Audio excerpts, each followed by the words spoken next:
Dragi gledatelji, dobar vam dan. Ovo su Europski izazovi, serija rasprava o ključnim temama vezanima za budućnost Europske unije, koju uz podršku Europskog parlamenta i u suradnji sa brojnim partnerskim medijima organizira Sindikat novinara Hrvatske. Ja sam Domagoj Novokmet i vodit ću vas kroz današnji razgovor u kojem ćemo se baviti budućnošću europskih financija u kontekstu svega onoga što se dramatično i brzo mijenja u svijetu. S nama su zastupnik HDZ-a u Europskom parlamentu Karlo Ressler. Dobar vam dan, dobro nam došli. Dobar dan i hvala na pozivu.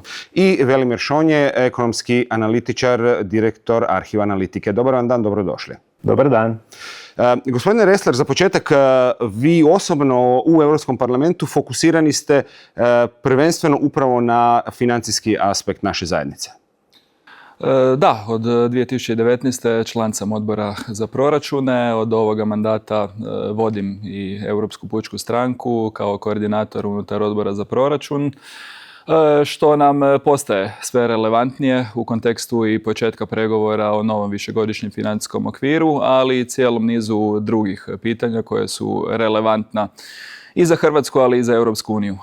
Kada sam i ulazio u parlament, bio sam praktički skeptičan oko početka bavljenja i sa odborom za proračun, jer na prvu se može činiti tehničko, se može činiti na neki način apstraktno, međutim u konačnici poprilično brzo se uvidi, a pogotovo sada nakon gotovo 7 godina, da je riječ o horizontalnim, temeljnim političkim pitanjima i funkcioniranje Europske unije danas, ali i o tome što će Europa biti nakon 2027.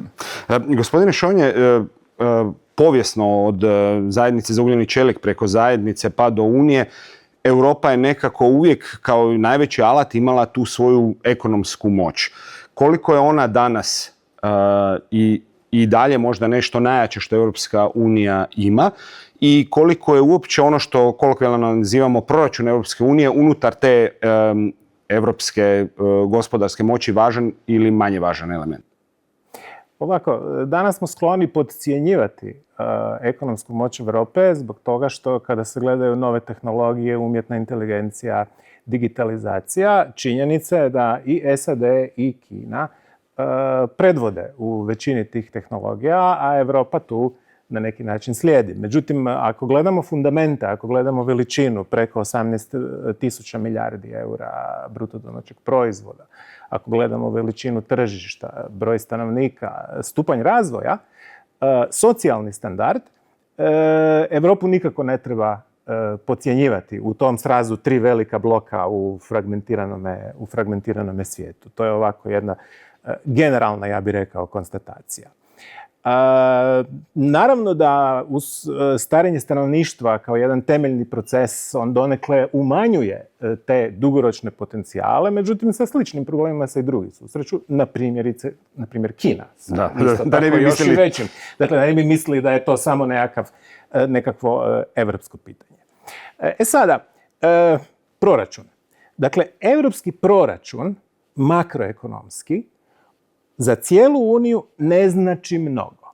Dakle, on se kreće na godišnjoj razini, negdje između 0,9 i 1,3% bruto nacionalnog dohotka, ovisi koji period gledamo i tako dalje.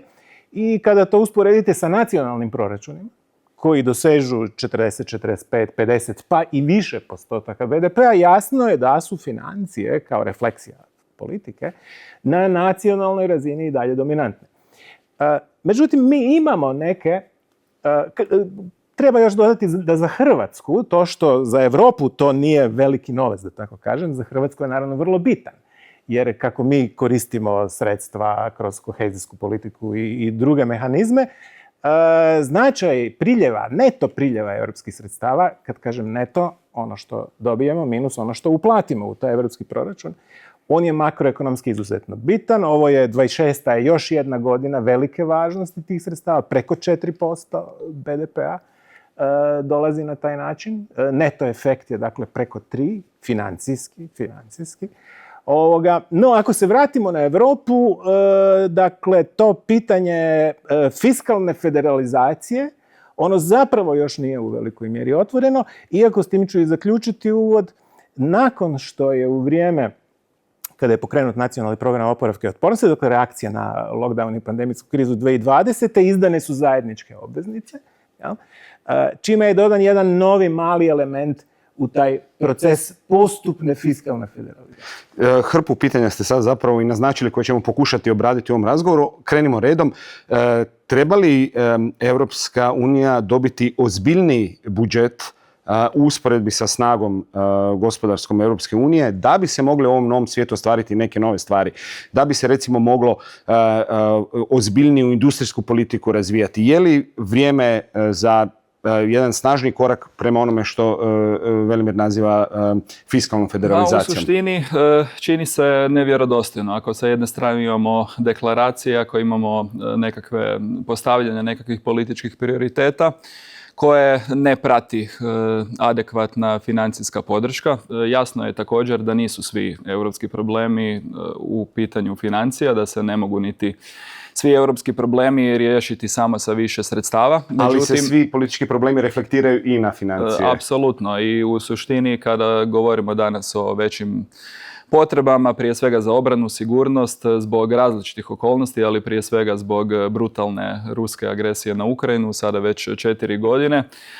Veća ulaganja, 3 puta veća ulaganja u migracije, bez obzira što je riječ o poprilično niskoj bazi, ali možda još više i trgovinski ratovi i jedna nemilosrdnija gospodarska trgovinska utakmica koja se igra na cijeloj svjetskoj razini govore u prilog tome da prioriteti Europske unije i onoga što Europska unija može napraviti kao takva, a pojedine države članice, pa ni one najveće, samostalno ne mogu, govori u prilog tome da bi ti financijski kapaciteti trebali biti veći. Sad, realni smo i oko toga što je moguće, što su situacije u pojedinim državama članicama gdje i veće države članice, pa i neke od onih koji su najveći kontributori u europski proračun imaju poprilična domaća financijska ograničenja. I u takvom kontekstu je Europska komisija izašla sa prijedlogom koji je, rekao bih, na nekakav način kombinacija onoga što je realno i kombinacija pokušaja da to bude ambicioznije. Što vas recimo osobno najviše muči u prijedlogu Europske komisije? Znamo da i Europska pučka stranka zapravo tu nema još uvijek usuglašen potpuno stav, pogotovo oko pitanja sudbine kohezijske politike. To je definitivno jedno od pitanja.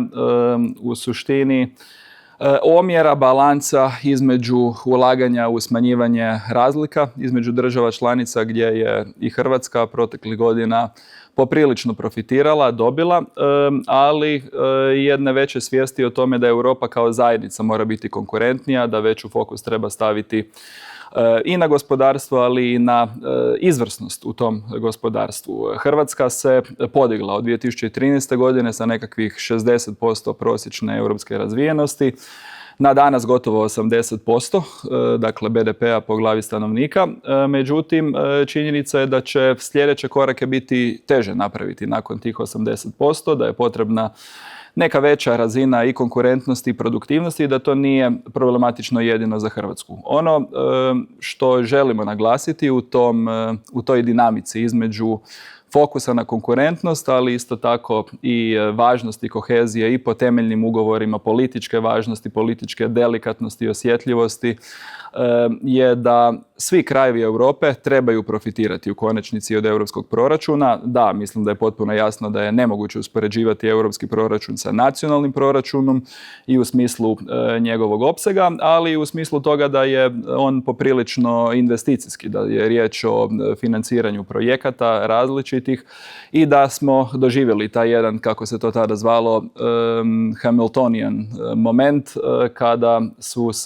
kada se Europska unija, Europska komisija zadužila i za države članice i kada se takva sredstva koriste. Govorit ćemo danas još sigurno o tome koji su temeljni problemi. Čini mi se da vrlo vjerojatno jedan od početnih i centralno političko pitanje je tog odnosa između kohezije i poljoprivrede sa jedne strane i konkurentnosti obrane sa druge. Gospodine Šonje, s jedne strane, dakle, teško da iko može tvrditi da Europi ne treba više inovativnosti i poticanja više kreativnosti, efikasnosti, konkurentnosti.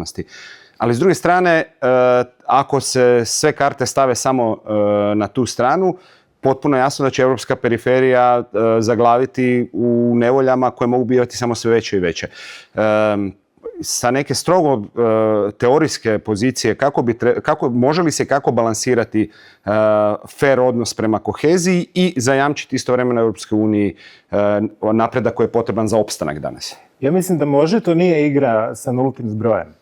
Dakle, ako vi kažete ovako, mi smo do sada, pogotovo u nacionalnom dijelu alokacije, to je recimo sada u ovom periodu 21-27, to je kod nas 14 i nešto milijardi eura, jel? Dakle, to je bila dominantno kohezijska i poljoprivredna politika.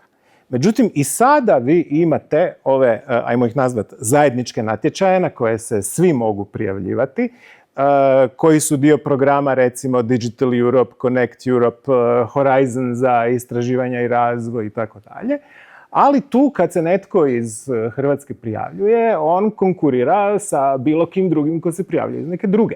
I šta je sad ovo temeljno pitanje sljedeće višegodišnje financijske perspektive? Temeljno pitanje je, koliko ja razumijem kao vanjski promatrač rasprave koje se vode u Europskom parlamentu i drugdje, poanta je da bi se ova, ajmo reći, košarica kohezijske politike smanjila i poljoprivredne, dakle gdje imate zajamčenu nacionalnu alokaciju, a više bi se išlo na ove otvorene natječaje gdje se, bez obzira da li govorimo o državnim institucijama, raznim razinama vlasti, privatnim poduzećima, ovisno o programima, javljate direktno na natječaje. I shvaćam da postoji neka ideja u komisiji i u krugovima kreatora ekonomske politike da se kroz naglasak na ovo ide na ovaj drugi dio, ajmo ga nazvati kompetitivne alokacije, da se kroz naglasak na to ide više u smjeru paneuropskih efekata i programa dizanja ekonomija obujma, naročito u novim tehnologijama i tako dalje. No, ja mislim da to ne mora biti a priori loše, jer po svemu što znamo nema jamstva. Ali nacionalna omotnica za 28-34 će ostati i dalje značajna. Čak i ako jedan dobar dio novca ode na ovu drugu stranu programa koji se kompetitivno prijavljuju.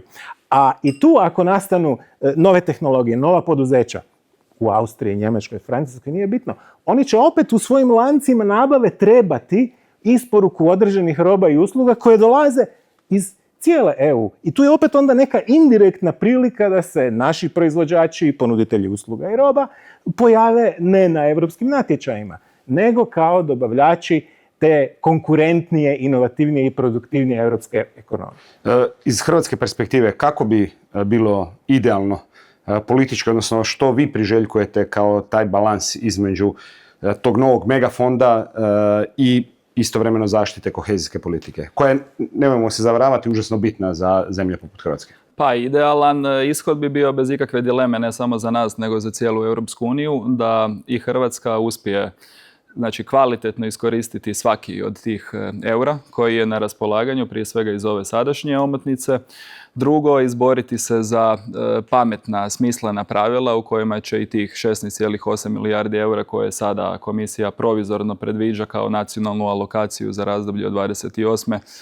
do 34. u tekućim cijenama, da se isto programira i da se iskoristi mudro sa ciljem podizanja produktivnosti, podizanja konkurentnosti, a da Hrvatska istodobno povrh toga pronađe dovoljno nekakve svoje snage, i tu ne govorim samo na državu, nego šire i na gospodarstvo, na društvo, zagrabiti i u ovaj dio fondova koji nisu nacionalno predodređeni i koji ne spadaju u tu pojedinačnu našu nacionalnu alokaciju.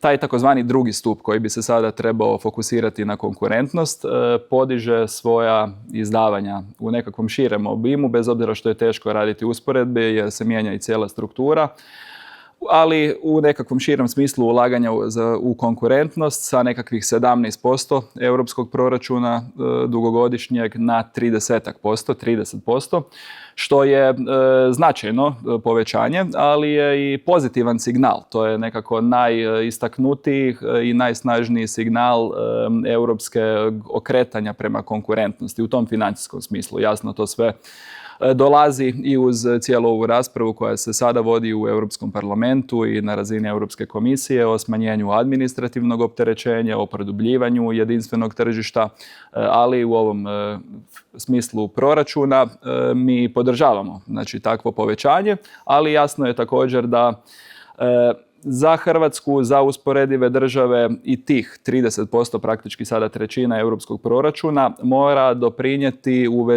povezivanju hrvatskog gospodarstva u zajedničke europske lance stvaranja dodatne vrijednosti. I oko toga imam jedan dobar primjer, ako mi samo tu dozvolite, gdje smo u prošlom mandatu pokušali sa jednom sličnom inicijativom koja je bila usmjerena na europski akt o čipovima, pokušati uključiti ono u Hrvatskoj što postoji znanja, što postoji nekakvih centara koji se bave tehnologijom poluvodiča, od zagrebačkog FER-a do nekih kompanija, kako bi mogli se povezati u ovom našem konkretnom slučaju sa sveučilišnim centrom u Belgiji, koje je usko povezano sa ASML-om, najvećim europskim, ali i u globalnim okvirima proizvođačem čipova.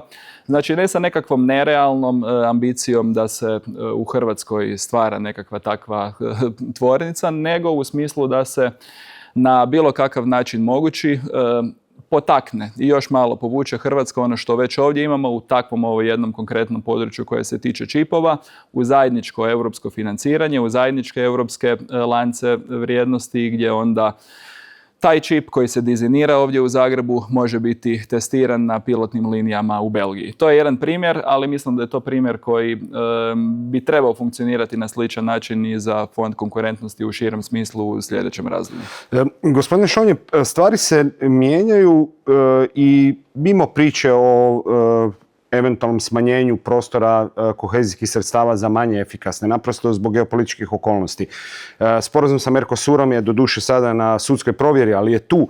Europska unija se želi otvoriti prema Indiji, prema Australiji, naprosto je to, ako ništa drugo, reakcija na Trumpovu trgovinsku politiku. Sve to iz perspektive Hrvatske, hrvatskog gospodarstva, hrvatskih tvrtki znači da naprosto mora postojati model prilagodbe na vrlo konkurentno i vrlo veliko tržište. Prednost ili opasnost? Pa više prednost nego opasnost iz nekoliko razloga. Mislim, prvo, Europa kao resursno siromašno područje, počevši od onoga što svi znamo, a to je da nemamo izvore fosilnih energenata, pa nadalje, ona nužno ovisi o globalnim lancima nabave. I u ovom trenutku u nizu smjerova, bez obzira da li govorimo o gorivima ili o rijetkim metalima i tako dalje, mi kao Europa smo vezanih ruku, drugim riječima, zavisni. Ili o SAD-u ako govorimo o LNG-u ili o Kini ako govorimo o rijetkim metalima. Širenjem i otvaranjem vlastitog tržišta vi na neki način pod navodnicima žrtvujete nešto. Jel? Dakle, komitirate se prema nekome da ćete bez carine dopustiti uvoz tih proizvoda, ali ako je to neko resursima bogato područje, kao što je, na primjer, Južna Amerika, Čile nije član Mercosura, ali to je vrlo bliska priča, Čile je vazan zbog niza ruda, vi dolazite u poziciju da diverzificirate pregovarački dolazite u poziciju da diverzificirate svoje lance nabave. Dakle, to je jedna legitimna i prirodna europska strategija koja nije samo reakcija na Trumpa ili sad se to neko se toga politički sjetio, nego je to jedna, ja bih rekao, naša zadatost zbog strukture geografije i ekonomije koju imamo. Jel? Tako da time Europa zapravo ostaje na neki način, ajmo reći, predvodnik globalni te ideje o slobodnoj i dalje slobodnoj trgovačkoj razmjeni, ali sa druge strane Europa u tom smislu nije ni naivna, pa onda primjerice kada Kina izrazito subvencionira neke svoje proizvode ili usluge, konkretnije je to kod proizvoda, industrijskih, od automobila nadalje, normalno je da Europa neće biti naivna i normalno je da će se do određene mjere štititi. Međutim, to su takozvane odbojne carine, reaktivne carine, nazovimo ih kako god hoćete, gdje imate određeno opravdanje da s obzirom na snažnu državnu intervenciju druge strane koristite jedan instrument koji odstupa od načela slobodne razmjene. Isto pitanje, dakle, koliko treba promatrati priču o konkurentnosti i šire od ovog samo projektnog financiranja u kontekstu globalnih odnosa, otvaranja tržišta prema velikim igračima kao što su Indija, Australija, Mercosur?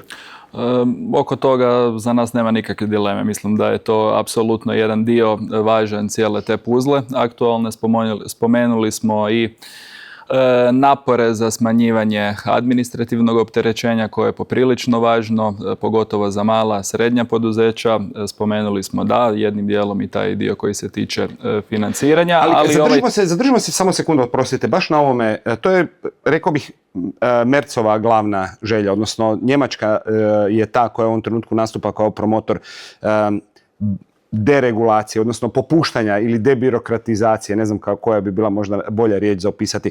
Kako vam zvuči ta ideja s kojom Njemačka sada traži saveznike u dodatnom jačanju konkurentnosti? Meni se čini da je najbolje to opisati kao jedno veliko mega pojednostavljivanje onoga svega što je izbujalo na europskoj razini, ali budemo iskreni na razini država članica. Pretjerane regulacije u različitim sektorima. Koliko je to odgovornost Europe, a koliko država članica koje su onda lijepile još dodatne stikere? Pa kažem, mislim da je teško sada fokusirati krivnju samo na Brisel. Jasno je da je odgovornost velika tu i na državama članicama. Ali u suštini ono što se sada događa na razini Europske unije je jedno značajno pojednostavljenje po različitim područjima. To se ovako malo nesretno u tom briselskom žargonu sada zove Omnibus 1, 2, 3, ovisno o tome koje područje gađa. Međutim, mislim da je to pozitivno i ne vidim to kao nešto što bi bilo isključivo ili dominantno potaknuto sa nekakvim njemačkim interesima. Čini mi se da je riječ o zajedničkom europskom interesu. Da, čini mi se da su te razlike koje oko toga kako se pojedini akteri pozicioniraju po pitanju sada te velike agende pojednostavljivanja više uvjetovane političkim razlikama koje postoje u Europskom parlamentu. Jesu li to samo političke razlike ili doista postoji opasnost da to pojednostavljivanje pređe u odustajanje od nekih dosegnutih standarda koji znače dobrobit za građane, za potrošače, za kupce, za prirodu, za okoliš? Trebalo bi sada ući u svaki od tih pojedinih paketa, međutim, ako govorimo generalno, na generalnoj razini, ne čini mi se da su takvi strahovi opravdani. Zbog toga što Europa je jedna velika i regulatorna sila i što ne mora biti nužno loše, ali u ovom konkretnom slučaju čini mi se da je jednostavno takva razina opterećenja i u smislu potrebe za izvještavanjem o različitim ciljevima, pa u ovom konkretnom slučaju i zelene politike, jednostavno pretjerana, da se ne radi ograničenje i po pitanju zaštite osobnih podataka dovoljno između obveza koje se nameću nekakvoj maloj udruzi ili kompaniji koja jednostavno teoretski ne može doći u istu poziciju zloupotrebe osobnih podataka kao što može neki digitalni div. To je ono što se sad pokušava promijeniti na europskoj razini i mislim da je to potrebno podržati. Ja bi se volio nadovezati na ovo. Naime, Njemačka još od kraja Drugog svjetskog rata, odnosno od Erharta i Adenauera, ima tu tradiciju ordoliberalizma koju u međuvremenu malo izgubila, no to je recimo ekonomska sloboda unutar zadanog reda. To se sa Mercom izgleda ipak vraća i to je taj koncept na kojem vam sada inzistira, dakle deregulacija, što se poklapa sa programom pojednostavljenja propisa Europske komisije koji vuče korijene iz Dragijevog izvješća iz 2024. Sa druge strane imate francusku povijest, francuski duh, francuski pristup koji je više intervencionistički, koji više inklinira subvencijama, snažnijoj ulozi države, snažnijoj regulaciji i izabiru kompanija nacionalnih šampiona. Toga u Njemačkoj nemate. U Njemačkoj imate, pobjednici će nastati kroz konkurenciju na tržištu gdje je fer natjecanje. Francuzi kaže, mi biramo, i tako nastane recimo, Airbus ili nije bitno na puno manjim skalama neke druge kompanije. Ja mislim da se to pitanje dva pristupa na jednoj idejnoj razini, da je ono u ovom trenutku otvoreno. I mislim da nemamo uvide u sastanke u zatvorenim sobama, ali ja pretpostavljam da se taj duh može osjetiti i čuti na sastancima o ekonomskoj politici. I ako bismo mi kao Hrvatska trebali gledati gdje je naš interes, i ako bi se u bilo kom pitanju trebali, da tako kažem, svrstati uz jednu od ova dva smjera, ja bih uvijek bio za njemački ordoliberalistički pristup pojednostavljenja propisa i deregulacije, zato što u francuskom intervencionističkom pristupu izbora šampiona, subvencija i tako dalje, mali gube. Veliki imaju moć i veliki će onda uvijek puno više osigurati za sebe. Za male je zapravo interes da im je tržište što otvorenije, da su pravila igre što ravnopravnije i jednaka za sve, pa hajdemo se tu probati izboriti za neko svoje malo mjesto, za neku svoju malu nišu. Misli li Macron kad govori o viziji Made in Europe, zapravo Made in France? Pa, teško mi je sada tumačiti na takvoj razini, ali čini mi se da oko ovoga nema dileme, da i zbog razlike u strukturi gospodarstava Francuske i Njemačke postoje nekada u francuskim krugovima takve tendencije. To je u ovim aktualnim raspravama možda najočitije kada govorimo o obrambenoj politici, dakle po osnaživanju te industrijske obrambene baze Europe, gdje također struktura i takvih francuskih kompanija i onih njemačkih u pravilu nije jednaka.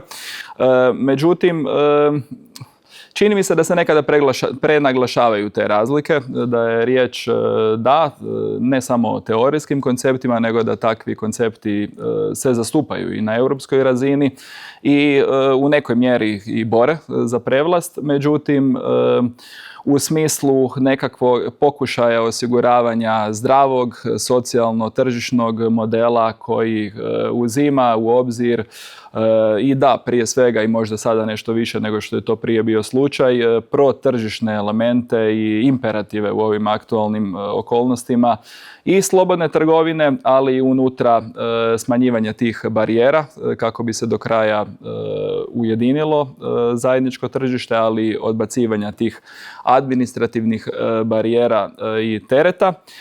Dok sa druge strane također je jasno da je proteklih godina na europskoj razini bila malo aktivnija industrijska politika, ali mislim da dugoročno za Europu tu nema previše mogućnosti za biranje takvih tržišnih pobjednika i da je za Hrvatsku isto bitno da prevlada u ovom aktualnom trenutku pojednostavljivanje i smanjivanje te deregulacije. Ne u smislu da Europa ne bi trebala težiti nekakvoj većoj autonomiji, nekakvoj većoj neovisnosti u svom djelovanju, ali shvaćajući da nekakva strateška autonomija u takvom konceptu kakav možda neki krugovi zagovaraju, jednostavno u današnjem svijetu, bez obzira na sve promjene i bez obzira što jednim dijelom se ide u tom smjeru, nije ostvarivo. Ali je li moguć kompromis? Apsolutno, između toga ili trebamo strahovati od trulog kompromisa između ta dva pristupa? Pa rekao bih da se o tome odlučuje upravo ove godine, da se o tome odlučuje velikim dijelom 2026. Vidjeli ste i mislim da je u tom kontekstu zapravo i bitno spomenuti to strateško partnerstvo između Njemačke i Italije, gdje na cijeli niz konkretnih primjera pokušavaju produbiti tu svoju pa i industrijsku suradnju, ali i suradnju u smislu zajedničkih zastupanja sličnih interesa i dodatne integracije unutar Europe, gdje se onda u nekakvim komentarima postavlja pitanje odnosa prema Francuskoj, međutim čini mi se da i za Hrvatsku, ali i za Europu takav jedan pokušaj bližeg povezivanja prvog i trećeg gospodarstva Europske unije, ili kako se oni u tom dokumentu nazivaju, dva vodeća proizvodna ili manufakturna lidera Europe, može biti pozitivno. Gospodine Šonje, mi imamo sada i priču o E6, dakle htjeli ili ne, mislim da smo se probudili u Europi više brzina. Je li to dobro? Je li to opasnost za Hrvatsku? I je li to zapravo, ili je to možda zapravo nešto što i Hrvatskoj može otvoriti neki novi prostor?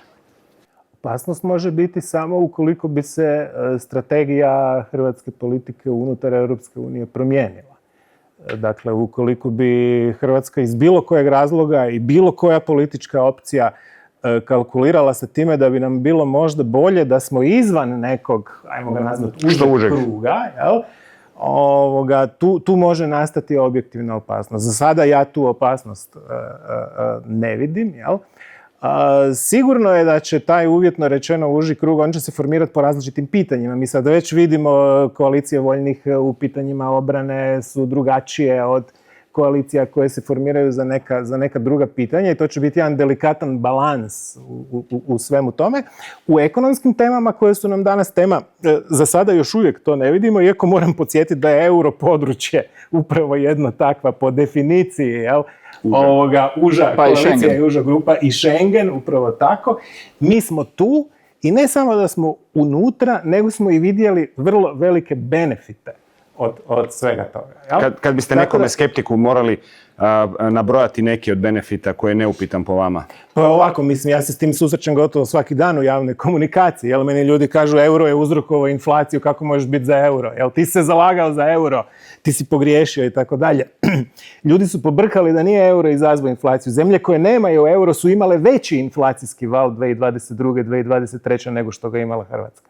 Mi smo imali manju inflaciju od Češke, od Mađarske, od Poljske, od Rumunjske, koje su ponosno zadržale svoje valute i ne žele ići u europodručje. Dakle, to je prvi razlog. A drugo, ja ću podsjetiti, mi imamo historijsku frustraciju u kamatnim stopama, koju, Domagoj, vi ste dovoljno stariji, ja sam dosta stariji, pa još pamtim ja pamtim kamate 80-ih, 90-ih, 2000-ih. Dakle, zemlja koja je oduvijek imala 2 do 3 puta veće kamatne stope, recimo na stambene kredite, nego jedna Austrija ili Njemačka, danas ima nižu prosječnu kamatnu stopu na stambene kredite od Njemačke. Naše kompanije se zadužuju po komparativnim uvjetima kao njemačke kompanije.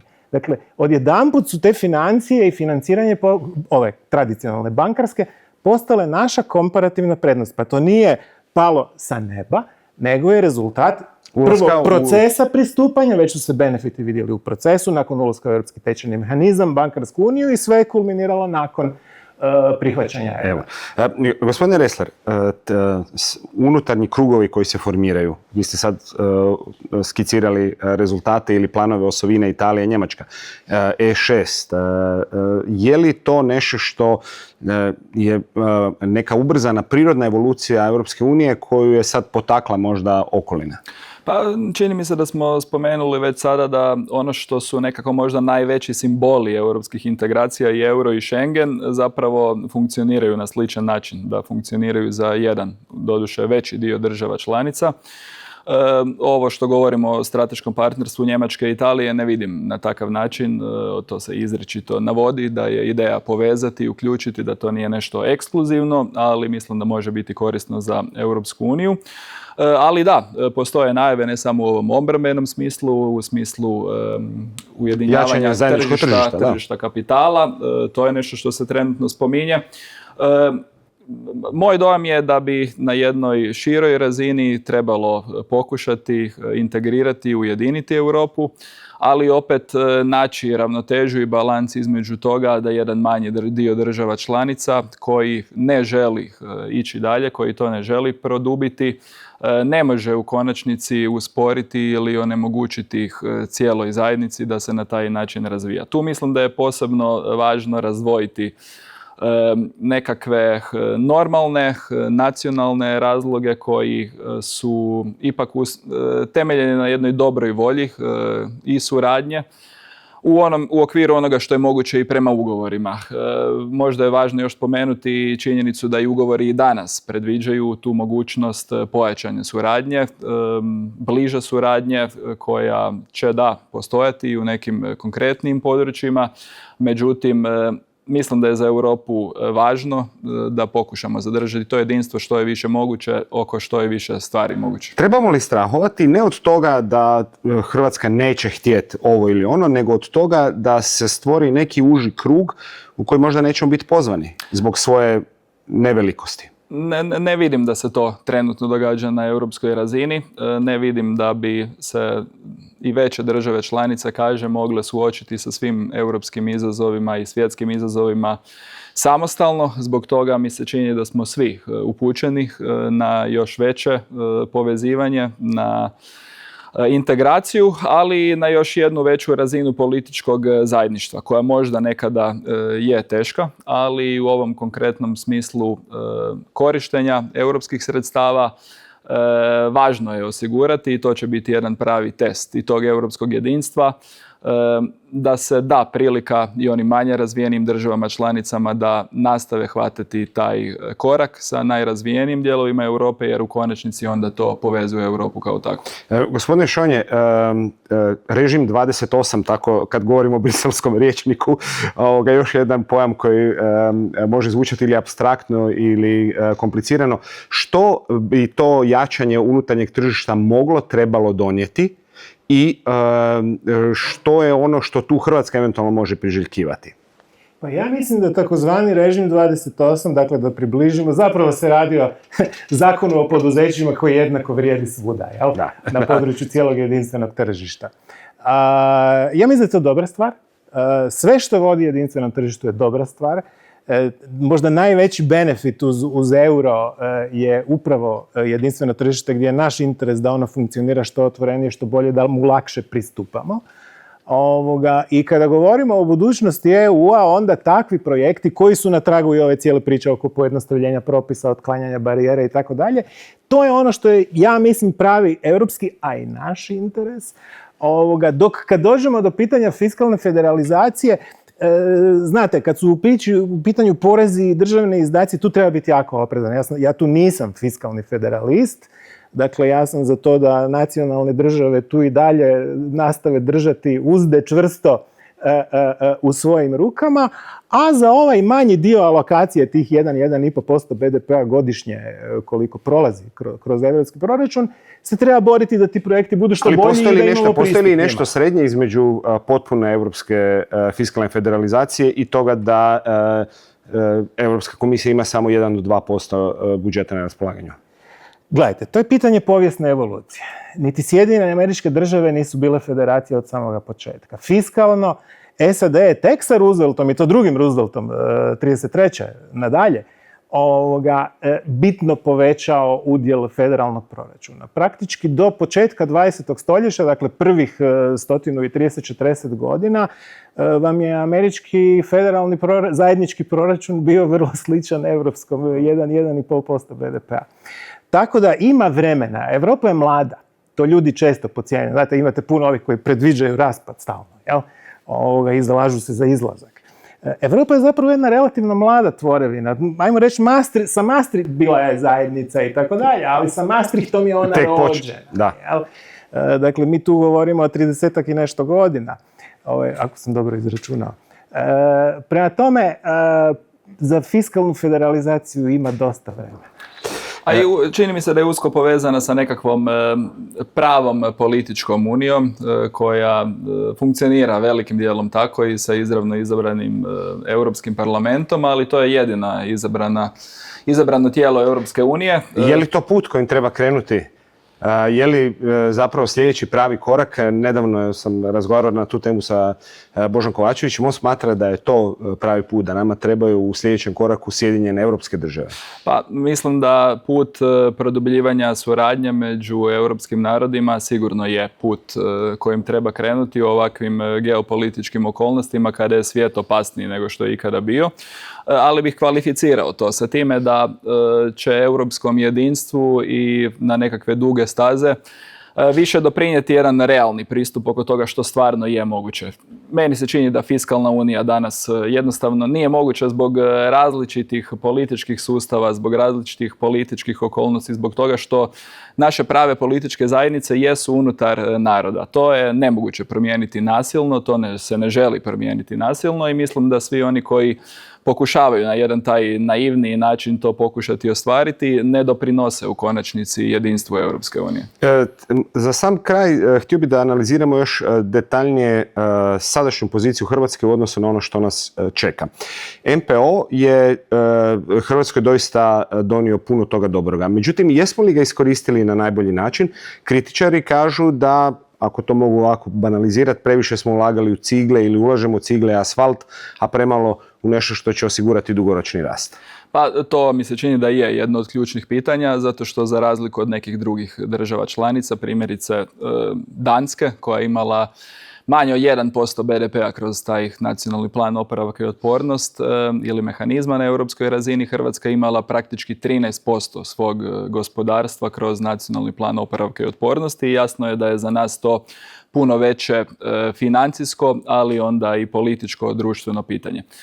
Boravili smo ovdje u Zagrebu proteklih nekoliko dana sa jednom delegacijom Europskog parlamenta, sa kolegama, kojima je cilj bila utvrditi smislenost i provedbu našeg nacionalnog plana oporavka i otpornosti, ali isto tako i uzeti neke lekcije oko te provedbe kako bi se one primijenile za pregovore o novom višegodišnjem financijskom okviru, pogotovo taj prvi stup koji će se funkcionirati na jedan sličan način sa snažnim povezivanjem investicija, reformi. Ono što mi se čini da za Hrvatsku se svakako može reći da je bila i je predvodnica u tom korištenju i to ne samo zbog te činjenice da nam je na raspolaganju bilo 10 milijardi eura, ne samo zbog činjenice da smo brzo i adekvatno koristili ta sredstva, nego čini mi se velikim dijelom i po smislenosti toga što je bilo zacrtano, ali što se i sada ostvaruje. Posjetili smo 3 projekta, LNG terminal na otoku Krku gdje je sa preko pola milijarde eura kroz NPO proširena ta infrastruktura koja je promijenila i položaj Hrvatske na energetskoj karti Europe, ali i doprinijela i europskoj neovisnosti većoj od ruskih fosilnih goriva. Drugi projekt bio je Vern automobili, Rimac grupe, gdje se uložio jedan značajan dio sredstava i ovdje u Hrvatsku za razvoj najnaprednijih tehnologija i mislim da je to još jedan, i kolegama je bio jedan od primjera kako se to može financirati i kako se može uložiti u nešto pametno. Treći dio je bio ovaj o kojem vi govorite, o ciglama, koji se ticao velikim dijelom poslijepotresne obnove Zagreba. Ali ajmo malo zamisliti da se to nije dogodilo, da se ta obnova koja se sada događa u Zagrebu nije događala, koji bi i kakvi bi komentari bili tada, ali da li bi to bila smislena politika? Ne bi. Zato mislim da taj dio, neke stepenice nije moguće preskakati. Zagrebu i Hrvatskoj su se dogodila ta 2 teška potresa. Jedan veliki dio nacionalnog plana, ali i kohezijske politike je usmjeren na izgradnju infrastrukture. Ja neću tvrditi da je svaki od projekata koji se financira kroz tih praktički 25 milijardi eura europskog novca kroz ovo desetljeće najsmisleniji i najbolji potez, ali generalno gledajući kada pogledamo komparativno, mislim da imamo više razloga biti zadovoljni sa tim kako stvari izgledaju u Hrvatskoj nego kako izgledaju na razini cijele Europske unije. Gospodine Šonje, svojedobno sam o ovoj temi razgovarao i sa gospođom Maletić, sutkinjom Revizijskog suda. Ona je rekla da sud smatra da je jedan od problema NPO-a na način na koji je bio dizajniran nedovoljna ambicioznost u postavljanju ciljeva. Pa, znate šta, mi smo sad na kraju NPO-a, još nekoliko mjeseci, tako da možda i nema smisla previše puno raspravljati o NPO-u. To je možda jedna ex post ocjena s kojom bi se ja u dijelu ovih kriterija politike, jer nisu sve bili projekti u smislu gradnje i tako dalje, nego vi ste morali nešto reformirati, uvesti neki novi softver, promijeniti neki pravilnik, zakon, napraviti proceduru, analizu i tako dalje. I rekao bi da tu bih se ovako ja načelno složio, da je tu možda bila preniska ta ambicija, ali nemojmo zaboraviti da je to program koji je nastao u vrijeme lockdowna, odnosno pandemije. Dakle, to su bili izvanredni uvjeti, hitni uvjeti i zapravo je bila poanta u tome da vi što prije izmobilizirate i novce i administraciju da se krene kompenzirati onaj efekt recesije koja je nastala na proljeće 2020. godine. I naravno da takav program u nekim svojim dijelovima neće biti savršen. Imamo li pitanje iz publike? Molim ruku u zrak pa ćemo vam osigurati i mikrofon. S nama su ovdje i studenti koji prate čitavu ovu raspravu. Slušamo vas. Dobar dan svima. Karlo Škorić sa Sveučilišta Libertas. Imam pitanje, odnosno 2 pitanja za zastupnika Resslera, ako smijem. Prvo pitanje bi bilo povezano sa pred vratima je 4. godišnjica ruske agresije na Ukrajinu. Imamo i to američko i Trumpovo praktički redefiniranje NATO-a. Pa me zanima, jeste li zadovoljni koliko je Europska unija odlučila u novom višegodišnjem financijskom okviru ulagati u svoju obranu i obrambenu infrastrukturu. A drugo pitanje se odnosi na te koje ste spomenuli tijekom ove epizode, trgovinske sporazume sa Indijom, a onda i sa Južnom Amerikom, taj famozni Mercosur.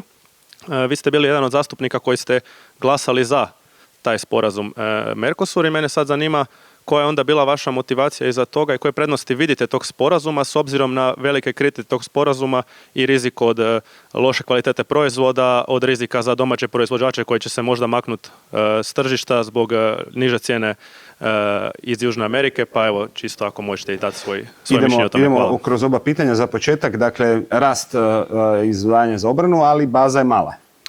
Upravo tako, ali također je važno naglasiti da je obrana jedna, također kao i porezi, kao nešto što je prije svega dominantno nacionalna nadležnost. Da, pokušava se izbjeći fragmentiranje, u potpunosti dupliciranje sredstava koje se ulažu u obranu, ali mi imamo 27 nacionalnih vojski na teritoriju Europske unije. To je dug proces i slično kao u ovoj načelnoj razini koju smo imali o federalizaciji Europe.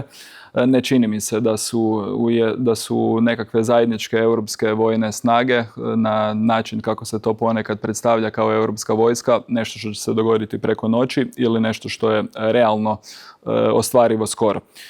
Tako da ovo što se događa na europskoj razini sa jednim ulaskom u novo poglavlje i ulaganja u obranu, prije svega u obrambenu industriju, sa činjenicom da imamo povjerenika za obranu, što je bilo nešto na čemu smo inzistirali, koji ima jednu zadaću koordinacije između 27 država članica i tih europskih ulaganja, ali je jasno da će se također puno toga morati napraviti na nacionalnoj razini. Što se tiče ove priče o Mercosuru, nedavno sam intervjuirao profesora Lučeva sa politologije. On kaže da prema simulacijama ozbiljnima cijena govedine bi mogla pasti za 2% za potrošače u Europi. Koliko je Mercosur doista potencijalno opasan za neke skupine, na primjer za poljoprivredu? Pa za početak to nije sporazum koji je fokusiran samo na poljoprivredu, to je sporazum koji je sporazum o puno slobodnije trgovini nego što je ona danas, gdje se otvaraju veliki potencijali za europsku izvoznu industriju, za ona gospodarstva s kojima je hrvatsko gospodarstvo poprilično povezano. Za nas u ovakvim okolnostima i trgovinskih ratova koji se događaju, mi se činilo da bi bilo neodgovorno nakon 25 godina pregovaranja o jednom tako važnom sporazumu za koje se procjenjuje da bi moglo povećati europski izvoz u 4 države Mercosura za 40%, to zaustaviti na ovoj prvoj razini u Europskom parlamentu. Mi još nismo glasovali o samom meritumu, nego o slanju sporazuma na prethodno odlučivanje na Europski sud. To mi se čini da ne bi trebalo niti će promijeniti nešto oko finalne ratifikacije tog sporazuma.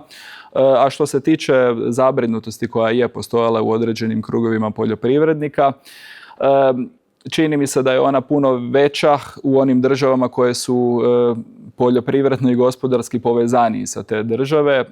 Hrvatska razmjena sa tim državama, pogotovo u tom poljoprivrednom smislu, je minimalna. Na europskoj razini za poljoprivrednike su napravljene ogromne koncesije i podrške koje će se ostvarivati u budućnosti, koje smo podržali jasno, zato što želimo zaštititi i tu strateški važnu granu i Hrvatske i Europe, ali nemam nikakve dileme oko toga da je i za Europu, a i za Hrvatsku Mercosur nešto što trebamo, ali i ostale sporazume o slobodnoj trgovini.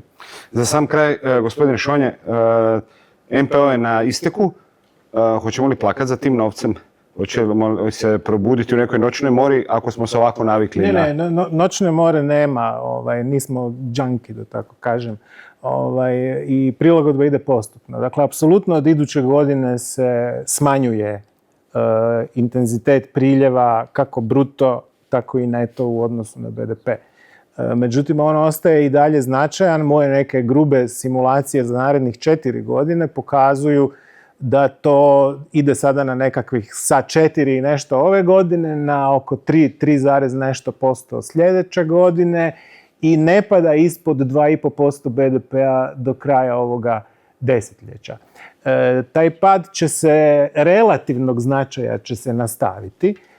Dakle, EU fondovi kao takvi će u relativnom iznosu postojati sve manje važni za hrvatsko gospodarstvo, no to nije ništa novo i to je proces koji su recimo nešto ranije razvijene zemlje poput Češke, Slovenije, Litve i tako dalje. One već duže vrijeme jesu u tom procesu i svi se njemu prilagođavaju i to čeka nas. A poruka koju iz toga izvodimo je samo jedna.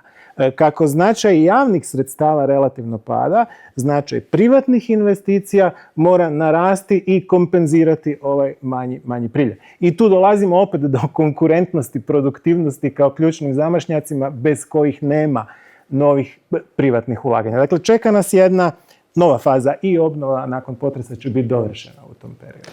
Gospodo, puno hvala na ovom razgovoru, hvala i publici koja je bila s nama, hvala i vama, dragi gledatelji i dragi slušatelji koji nas pratite putem radio stanica. Bili su ovo Europski izazovi.